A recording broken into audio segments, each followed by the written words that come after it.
Go ahead and leave yours unmuted as we're getting started. So first off, thank you for being here.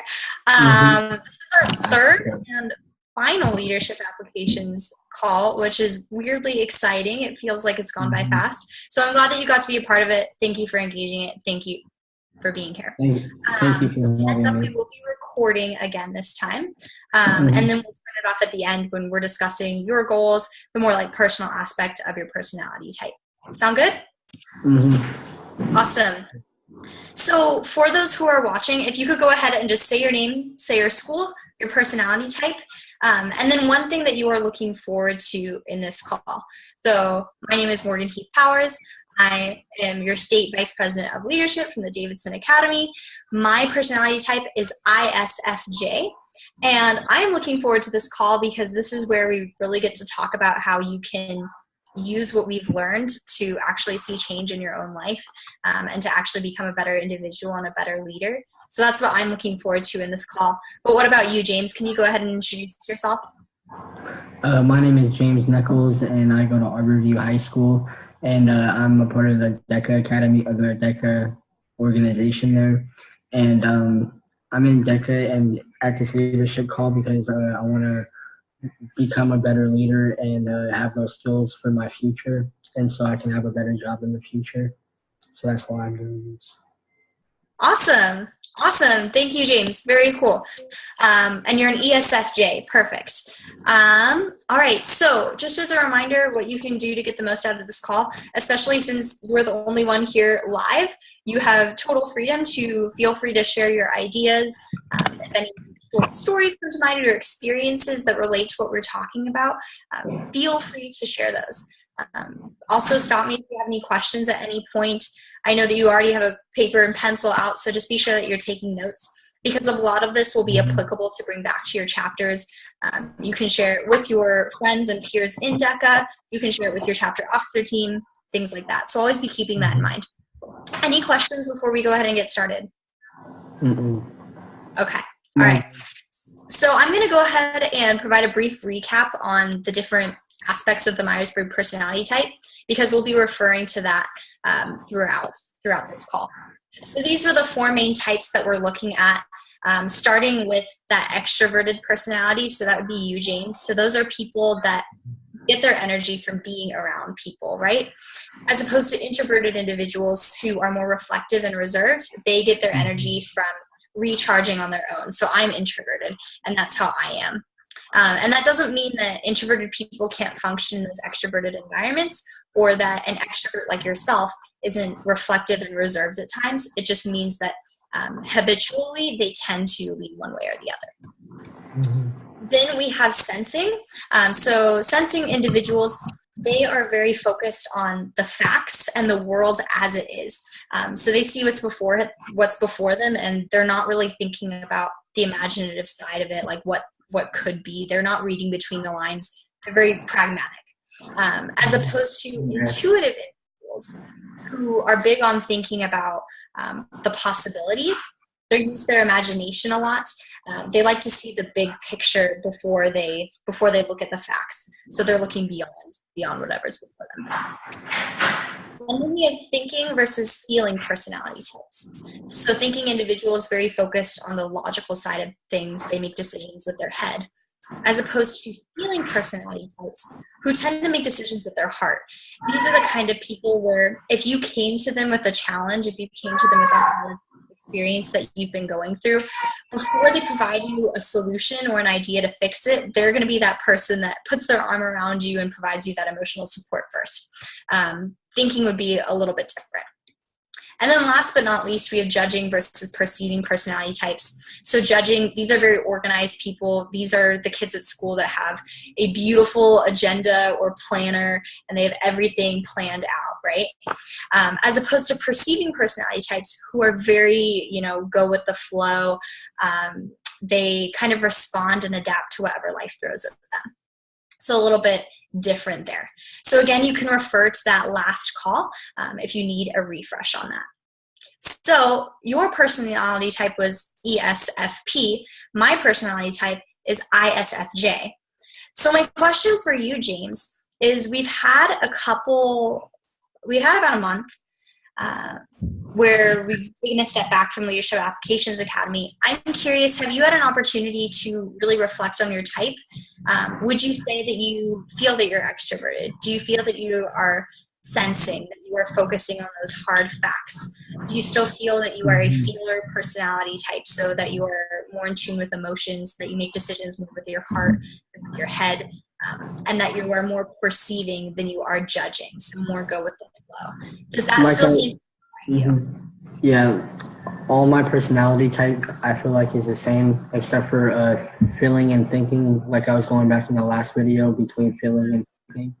And that's the only thing that I think I would change in my personality type, and I feel comfortable with it. Got it. Got it. I understand your challenge with thinking versus feeling, because sometimes we want to make decisions with our head and our heart, right? And so I think it's a good thing almost to be to have a good balance between the two. But you might be pulled towards one once we get kind of talking about the material today. Yeah. So we'll see what the weaknesses are of a feeling personality type and what the weaknesses are of a thinking personality type. So I'll be curious to see if those weaknesses, one weakness side speaks more to you than the other. But yeah. So with that, we're going to go ahead and we're going to talk about what you can do to actually improve your skill set and broaden your ability as a leader based on your specific personality type. So I understand that you're not an introvert, but for those who are watching, and also for you, James, when you're thinking about bringing this back to your chapter, these are good things to keep in mind. And you might start to pick up on the introverts in the room if you think that they might need to work on these things. So the main thing that introverts really need to work on, communicating and then over communicating. Introverts have a tendency, they might have great ideas, but they keep them up here because they're being reflective, they're being reserved. And even when they do contribute, they might not be contributing enough for extroverts in the room to understand, or just fellow introverts, just people in general.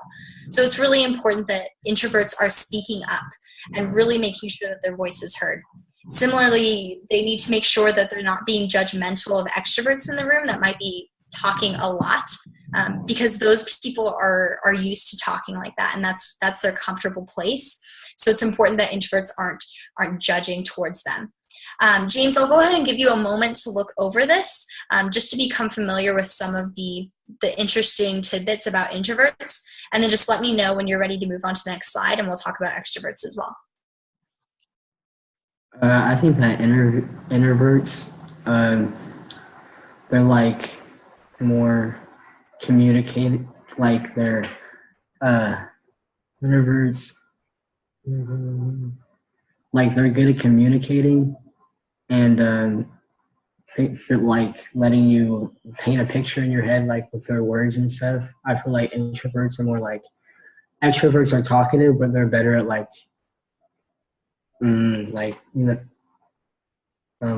painting a picture in your head kind of with their words. I feel like introverts are like that, and extroverts are more like talking to people too, but they're not as judgmental.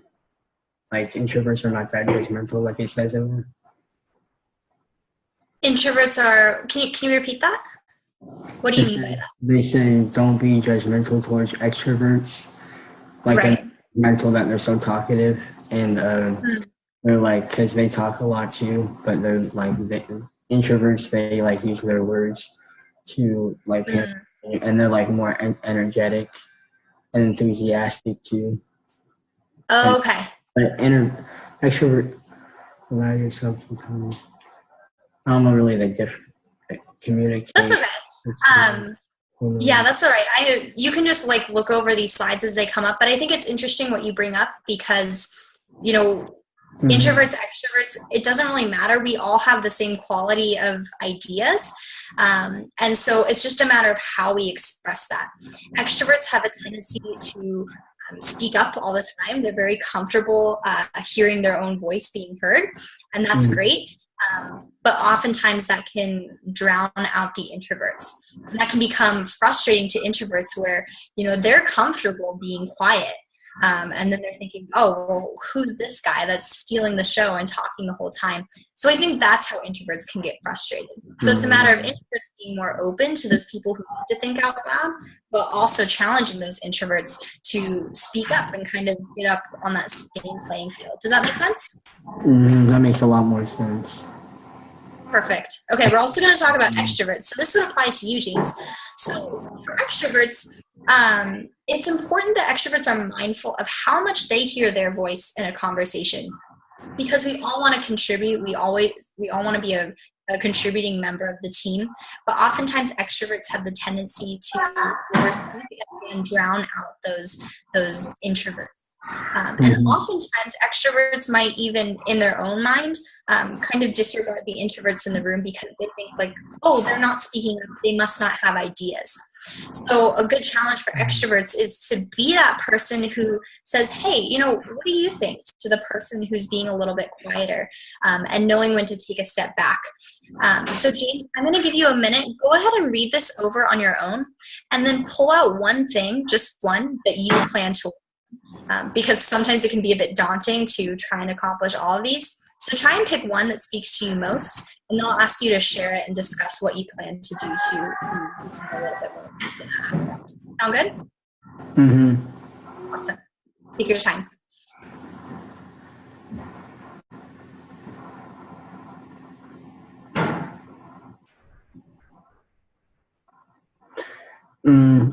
Yeah, they talk a lot, so maybe like not talk, because it says be comfortable with being silent, you have been heard. So like kind of, you said work on something that you would change in there, so probably like being silent more.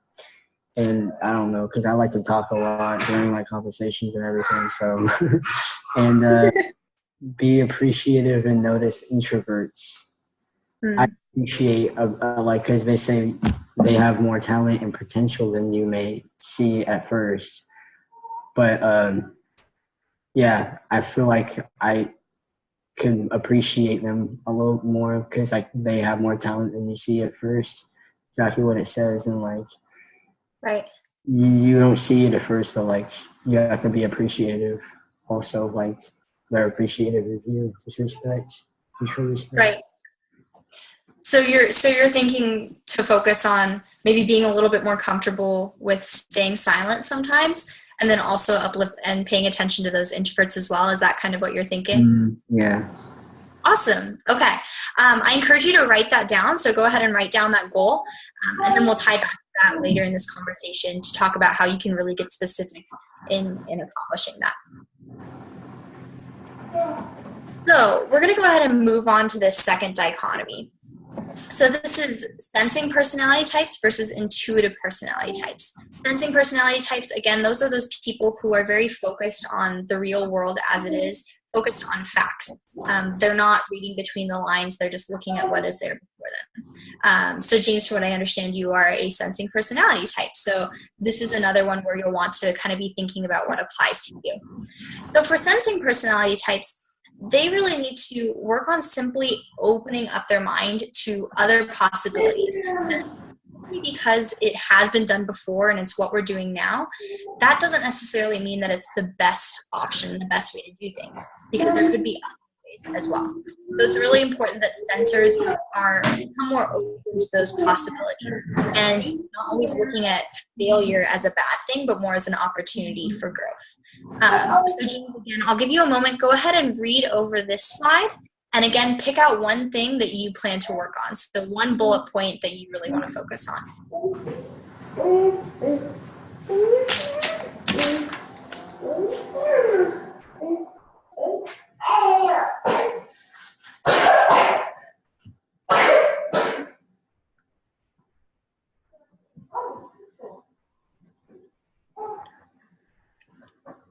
Embracing change, play a part in shaping it instead of playing a victim of it.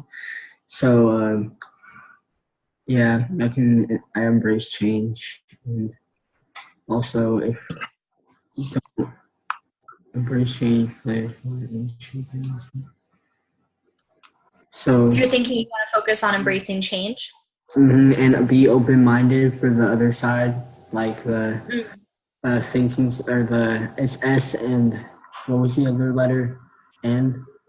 Or was it Hmm? the Oh, intuitives. intuitive? Yeah, instead of N, or Hmm. yeah, I'm an S instead of an N. So like you can be open minded to the other side, which is an N. Awesome. Be open to the Very other side. cool. Yeah, I think sometimes it can be easy to. I'm I'm an S as well. I think Mhm. sometimes it can be easy to want to stick with what you know and what you know will work. Um, and it can be easy to kind of shut out those other ideas, but it's so important to be a little bit flexible sometimes and look at the possibilities, change your imagination a bit. Mhm. Awesome. Go ahead and write that one down as well, and we'll tie back to that in a little bit. So on the other side, intuitives, these are people that are able to look at a situation and beyond the facts, they are seeing the possibilities. They're seeing the room. They're seeing the wiggle room. They're using their imagination. They're thinking about the big picture. They're thinking about the future. So for these people, that's a great skill to have, but it's really important that they hone in their ability to pay attention to details, to pay attention to what is feasible and what the real task is at hand. Because sometimes their future focused mindset can pull them away from the present and what they're really focused on and need to accomplish. So for those people, it's about becoming a little bit more grounded in the present. James, if you want, you can go ahead and take a look over this page again. If you are watching and you're not live, feel free to pause this, especially if you are an intuitive type, so that you can pull out one or two things that you want to work on. Intuitive, yeah. I think that think I pay attention to detail. I noticed a lot, and they pay attention to detail, and they go beyond the facts and think ahead into the future. So I think that can do that sometimes. Like I can try now that I know that side, I can like be an S and an N, and like use. Oh, okay. Mm-hmm. Yeah, it's interesting because we're all individuals, and sometimes we'll see parts of that other personality type that we identify with. I'm still wondering sometimes because so often I think, well, maybe I'm somewhat extroverted because sometimes I do feel a bit energized leaving leaving a group of people, leaving a social situation. And I always have to ask myself, is it just that one day? Is it just that one situation? Or is it really something in my personality type? So sometimes it can be a little bit confusing, but hopefully this is just helping you to learn a little bit more about yourself. Mm-hmm. So that third dichotomy, so thinkers versus feelers. So thinkers, again, these are people that are very, they make decisions with their head, very logically focused. So for these people, it's really important that they learn to not look at everything as a puzzle to be fixed, and to be mindful of what other people may be feeling. Especially when they are surrounded by feeling personality types. They need to learn to be empathetic. That second to last bullet point says, beware the inquisition. By that, we mean be careful as a thinker. Try to avoid drilling somebody with so many questions in a way that it might come across as personal. Because so often, thinking personality types, all they want is the truth. All they want is to make a solid, logical decision. They care about the details and they want things to be done right. And that's great.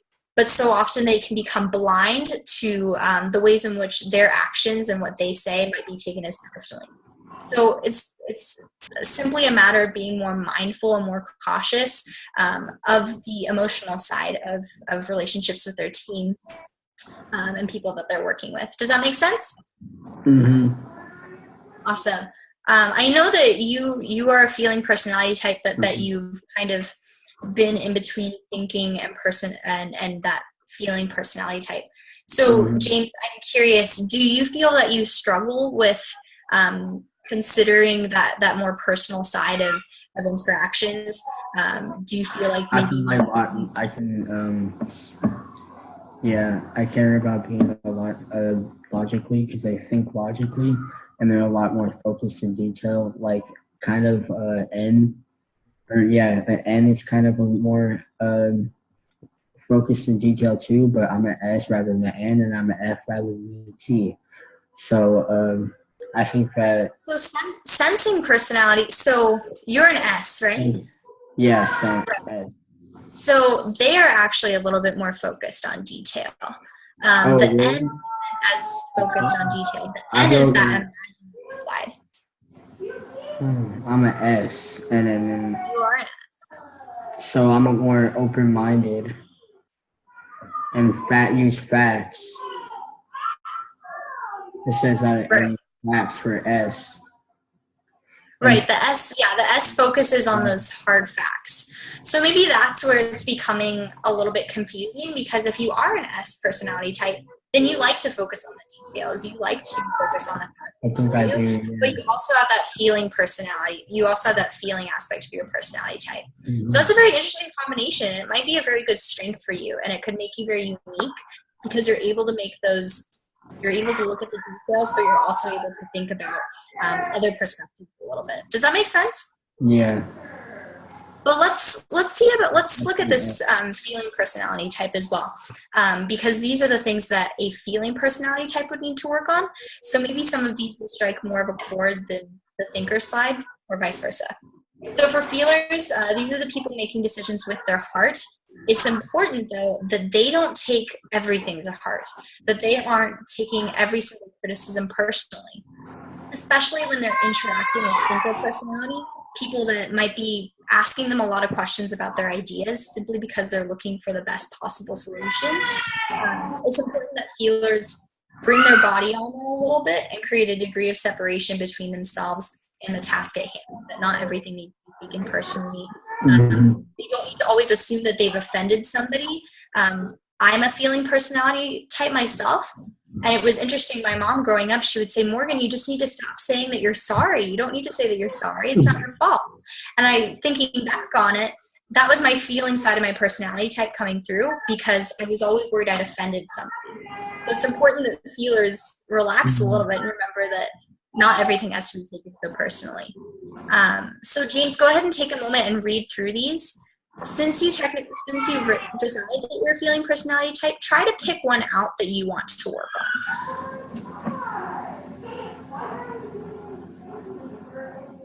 So one of these things on the slide right here, try to pick one of those that you want to work on.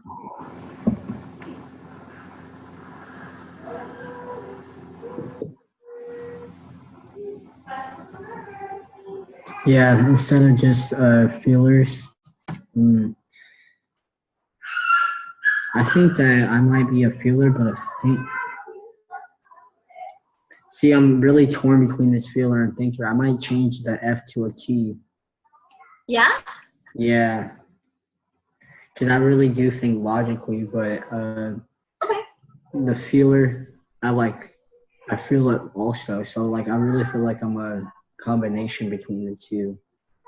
How about we try this? I recommend that go ahead and read through this slide. Pick one thing that you think you could work on. Just one thing. And then once you've done that, I'll go back to the thinking slide. And then you can pick one thing from that side as well. So one thing to work on from both personality types. Does that sound okay? Mm-hmm. Okay, so I'll go back to this feeling one. Go ahead and pick one out, and when you're done, let me know what you've decided on.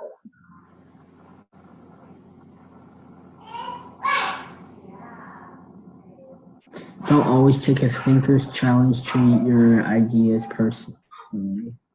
Expect a high possibility.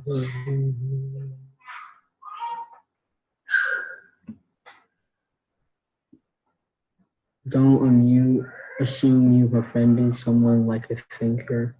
They will tell you you have.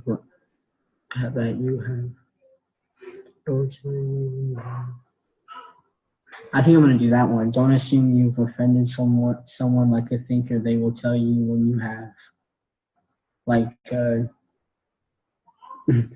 Don't. Yes, because you said say sorry so much. And that was just one example.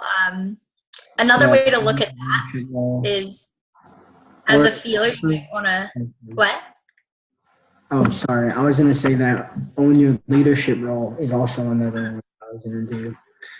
You belong, yeah, because it says that's something I can work on, is own your leadership role. The second, not the last one, but the second to last one?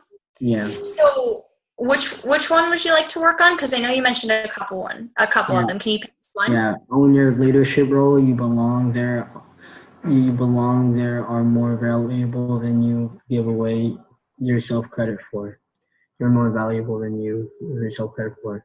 And then don't assume you've offended someone like a thinker. They will tell you have when you have. Okay. Awesome. Can you go ahead and write those down so that you remember them? Mm-hmm. Don't assume you offended a thinker. Don't assume you've offended someone like a thinker. They will tell you that.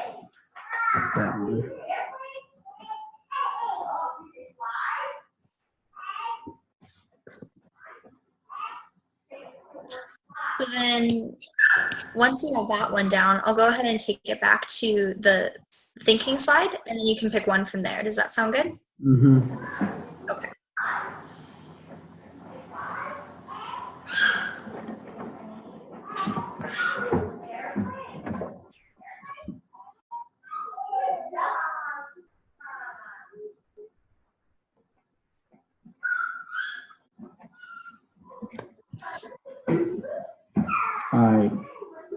All right. Ready? Mm-hmm. Okay, perfect. Okay, so thinkers, this is where people need to just learn to be a little bit more empathetic. So maybe take a look over this list and try to pick one that you want to work on that speaks most to you. Because not all of them need to.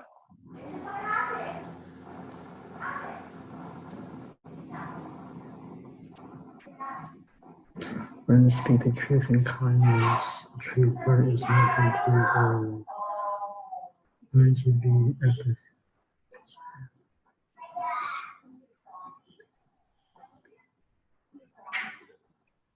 What is inquisition? Inquisition mean? So when we say beware the inquisition, what they mean by inquisition is when you are drilling somebody with questions, or when you are challenging somebody for challenging your own idea. Basically, when you are kind of attacking the ideas of another person. Even if you're not trying to attack them, if you're just trying to ask a bunch of practical questions, it essentially means to lighten the blow a little bit of your questioning. Does that make sense? Bless you. Does that make sense? Yeah. Okay.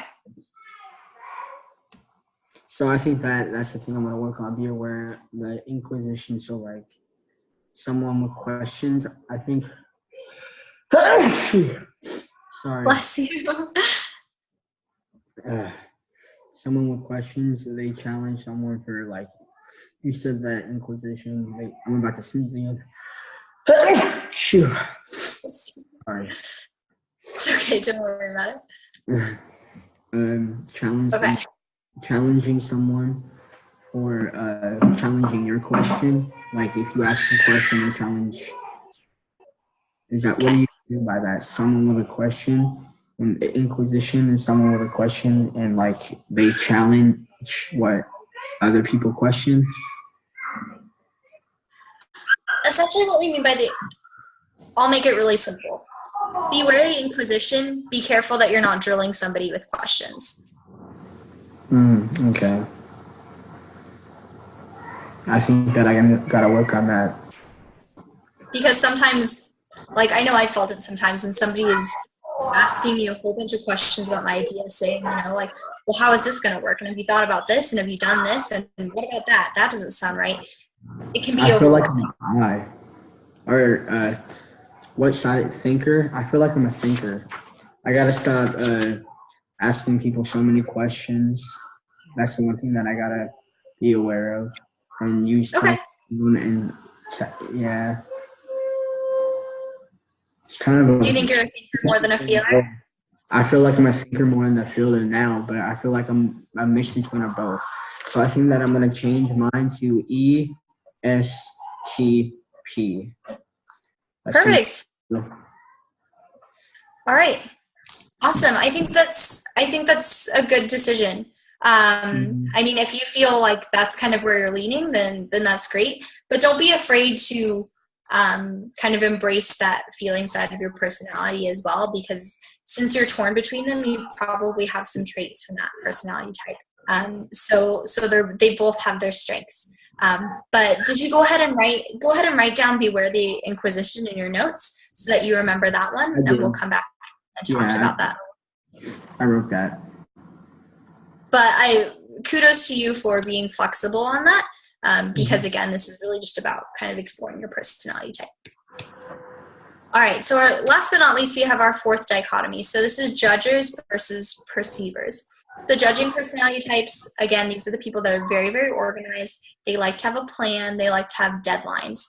So for them, what they can do to kind of broaden their leadership ability a little bit more and to tap into that perceiving side is to recognize that we do not live in a perfect world, and that plan A may not always work out, and that it's important to have those traits that are adaptable and flexible, so that they can really handle whatever life throws at them, and whatever might throw off their plan, and whatever they're working on. Does that make sense? Yes. So I know that you're not a judger, a judging personality type, but that's essentially what judging personality types can work on.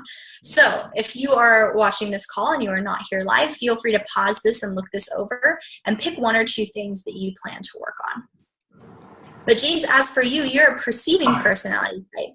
So according to that type, what that means is that you have a tendency to go more with the flow, and you are that person that can be adaptable and can be flexible, and in fact likes to go with the flow and likes to be flexible like that. So for a perceiver like yourself, essentially a lot of the things that you can work on is to be a little bit more comfortable creating deadlines, being organized, and focusing on a single goal.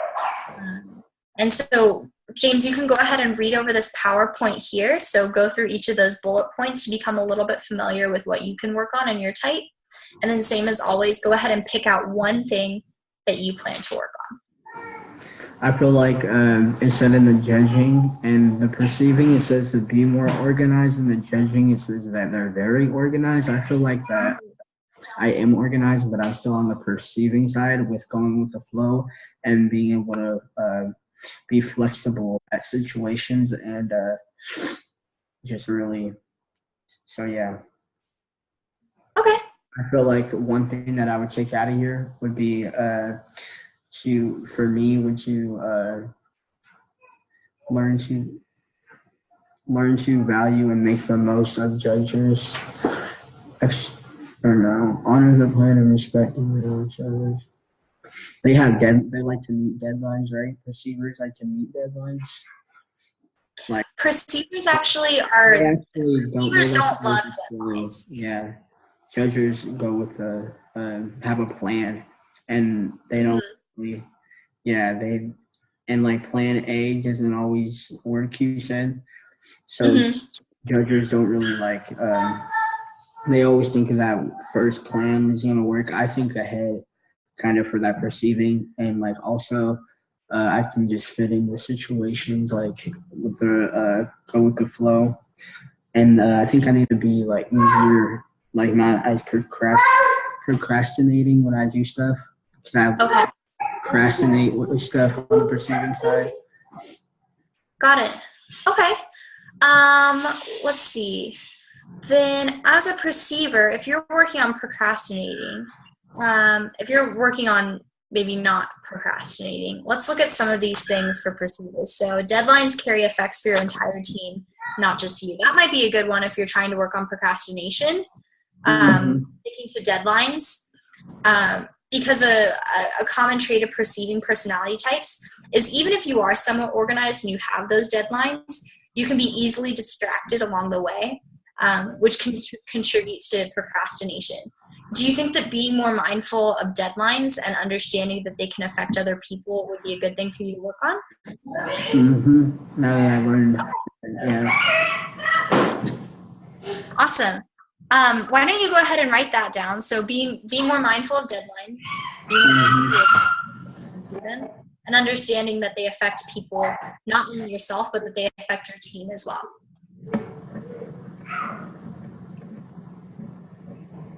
All right.